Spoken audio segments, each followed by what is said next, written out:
بسم اللہ الرحمن الرحیم۔ السلام علیکم۔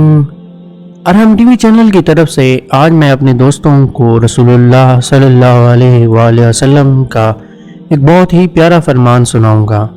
آپ دوستوں نے اسے سننا ہے اور اس پر عمل بھی کرنا ہے۔ بسم اللہ الرحمن الرحیم۔ سیدنا معاذ بن جبل رضی اللہ عنہ نے فرمایا، حضور سیدنا رسول اللہ صلی اللہ علیہ وسلم نے ارشاد فرمایا ہے، جو بھی مسلمان نفس مر جائے اس حال میں کہ وہ گواہی دیتا ہو کہ اللہ کے علاوہ کوئی عالم و معبود حقیقی نہیں ہے اور میں اللہ تعالیٰ کا رسول ہوں، اور یہ کہنا اس کی یقین کرنے والے دل کی طرف لوٹتا ہو، وہ یقین دل سے کہتا ہو تو اللہ تعالیٰ اس کی مغفرت فرما دیتا ہے۔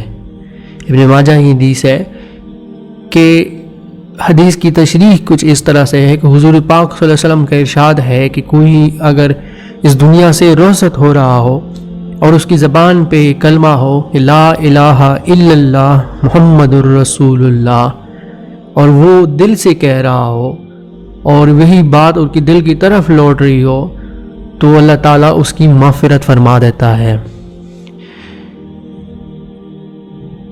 اللہ کا جل شانہ جب ہم اس دنیا سے روانہ ہو رہے ہوں تو ہماری زبان پہ بھی یہی کلمہ ہو کہ لا الہ الا اللہ محمد الرسول اللہ۔